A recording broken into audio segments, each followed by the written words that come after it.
Célébrée chaque 12 novembre, la Journée mondiale de la pneumonie vise à sensibiliser à cette maladie respiratoire, l'une des principales causes de mortalité chez les enfants dans le monde. Malgré des traitements disponibles, de nombreux enfants continuent de mourir.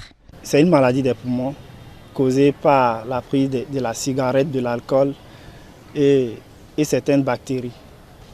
Et cette maladie est curable, on peut guérir la maladie, mais ça a beaucoup de conséquences quand même. Il y a assez de cas de maladie ces derniers temps, et surtout dans les régions où il y a assez de poussière et les engins ne sont pas bien traités, la fumée, tout ce qui sort de l'air qui n'est pas bon pour l'oxygène qui rentre dans les poumons.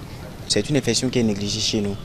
Surtout dans les pays tropicaux, tout ça, c'est une infection qui est négligée et ça peut avoir des répercussions sur le long terme, à savoir insuffisance pulmonaire. Selon le médecin généraliste, plusieurs facteurs peuvent favoriser l'apparition de la pneumonie, rendant certaines personnes plus susceptibles de contracter cette infection respiratoire.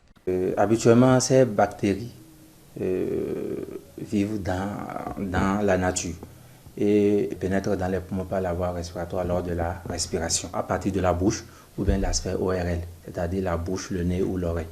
Une fois à l'intérieur des poumons, ces bactéries entraînent une inflammation des alvéoles. Ces alvéoles, une fois inflammées, il y a avec le temps la survenue du pus ou du liquide, ce qui entraîne les signes de la pneumonie. Donc il y a des facteurs favorisants. Surtout les âges extrêmes chez les enfants et chez les personnes âgées.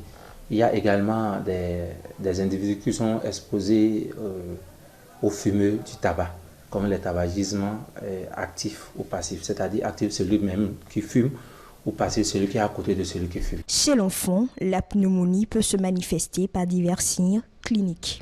Comme manifestation de la pneumonie, il faut noter une toux qui est sèche. Il y a des difficultés respiratoires, il y a la température 38 à 39 degrés, essoufflement et malaise général. Je suppose que l'enfant essaie au début, avec le temps, il y a un risque accru de développer une crise d'asthme. Donc il y a également des difficultés, ou bien avec le temps on parle de déficit de la fonction respiratoire pulmonaire. Il y a aussi une bronchiectasie. Pour combattre efficacement la pneumonie, il est crucial d'adopter diverses mesures de prévention et de traitement. Il est important de prendre des mesures, d'abord à commencer par la vaccination. La vaccination, plusieurs vaccins, il y a dans le programme de vaccination, il y a la vaccination contre les pneumocoques, la coqueluche, la rougeole et l'hémophilus influenzae. Il y a également l'hygiène de son entourage. D'après le médecin, bien que la pneumonie continue d'être l'une des principales causes de mortalité infantile à l'échelle mondiale, des mesures préventives et une prise en charge rapide peuvent sauver des vies.